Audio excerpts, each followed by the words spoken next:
você sabe exatamente o que caracteriza assédio moral, você sabe como prevenir, como evitar que ele aconteça ou o que fazer quando ele acontece, para você ter uma resolução interna na sua empresa ou para que você possa resolver externamente se você for empregado? O tema assédio moral é um tema muito importante, tanto para patrão quanto para empregado, e é um tema muito corriqueiro. Meu nome é Mariana Lemos, eu sou advogada trabalhista. Aqui nas redes sociais eu trago dicas e conteúdos de direito de forma fácil e acessível, para que todo mundo possa entender cada vez mais o direito trabalhista.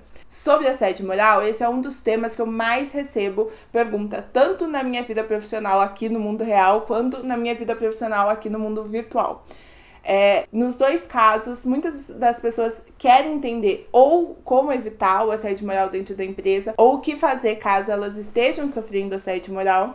E também é muito importante para mim, como advogada, que as pessoas entendam o assédio moral. Por quê? Porque o assédio moral é uma das causas da demissão indireta, ou da rescisão indireta, ou da justa causa do empregador.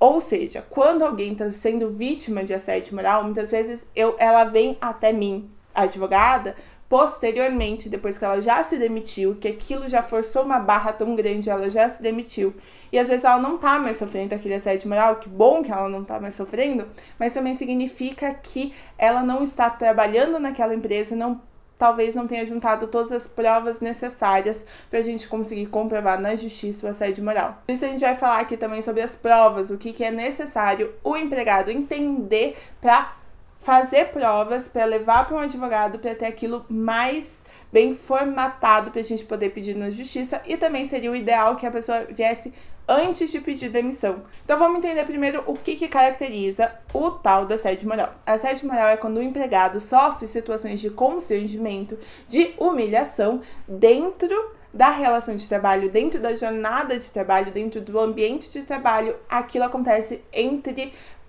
geralmente a gente fala hierarquicamente, então entre patrão e funcionário. Geralmente, vamos tratar aqui do vertical, né, que trata dessa hierarquia. Como que ele pode acontecer na prática?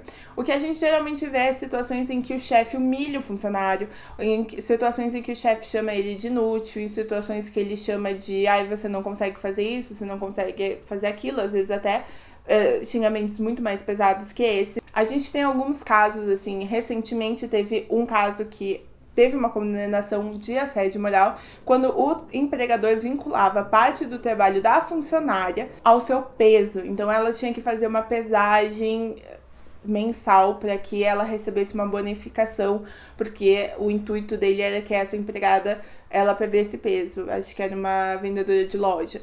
Obviamente, absurdo, a gente consegue concordar que é um absurdo, mas, enfim, era uma situação que acontecia de forma continuada. Todo mês ela tinha que subir na balança, ela tinha que se explicar, às vezes, falando sobre como que ela estava menstruada ou ela estava num período que tinha inchado, estava inchada, enfim.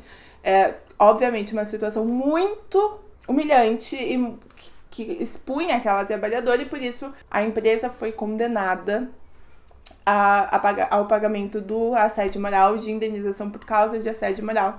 Mas lembrando que o assédio moral pode levar ao pagamento de uma indenização por assédio, como ele também pode levar ao fim do contrato com aquela rescisão indireta.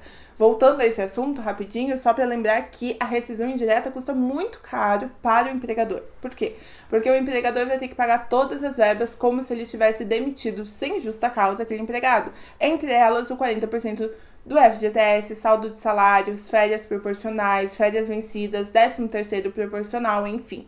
Então, algumas perguntas que eu recebo muito o meu patrão me exclui, ele exclui do grupo, ele não deixa participar, ele chama atenção na frente de todo mundo constantemente, ele humilha falando que eu não sirvo para isso, não sirvo para aquilo. Tudo isso são atitudes que levam ao assédio moral e que podem levar tanto a indenização quanto a rescisão indireta, como vocês já entenderam.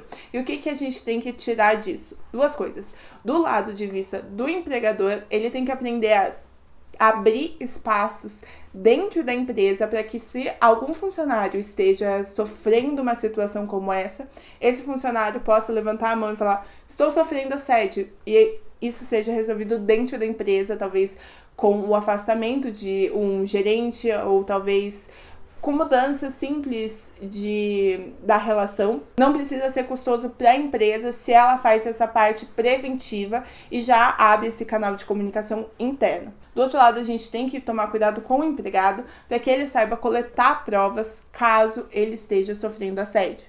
Uma das provas mais simples, entre aspas, de se conseguir hoje em dia é você fazer uma gravação aqui no teu celular e você levar isso para um advogado. Por exemplo, eu já tive um caso em que a pessoa chegou com a gravação feita por ela, lembrando que a gravação tem que ser feita por uma das partes que estavam presentes, né, e que tem a ver com esse assédio. Então tem que ser, se você é o empregado que está sofrendo assédio do teu empregador, você tem que ser a parte que gravou, você não pode ser um terceiro, um colega que gravou por você. Mas sendo você, isso vale como prova sim, mas às vezes você vai levar para o teu advogado. Como eu disse, teve um caso na justiça que a gente entrou, que chegaram para mim com uma gravação. Eu achei melhor a gente não juntar a gravação e só por testemunha comprovar. A gente conseguiu uma indenização para ela por danos morais, por ela ter sido humilhada e acusada de furto sem nenhuma prova. E aí a gente já passa para esse segundo tópico, testemunha. Testemunha é uma ótima forma da gente comprovar o assédio moral, mas além disso a gente também pode ter trocas de mensagens, a gente pode ter e-mails, depende do que você conseguir juntar, do que o teu advogado considerar que faz sentido colocar naquela ação. Eu digo sempre para as pessoas que têm interesse em entrar na justiça, ter um bom advogado, obviamente, e juntar o máximo de provas possíveis para que aí o teu advogado consiga saber quais são as melhores de colocar naquele processo e quais não são tão boas assim. Esses são os pontos que eu trouxe aqui pra gente começar essa discussão sobre assédio moral. Se você tiver alguma dúvida, me manda aqui nos comentários. Não esquece de curtir o vídeo e me seguir para mais dicas e conteúdos como esse sobre direito do trabalho. Tchau!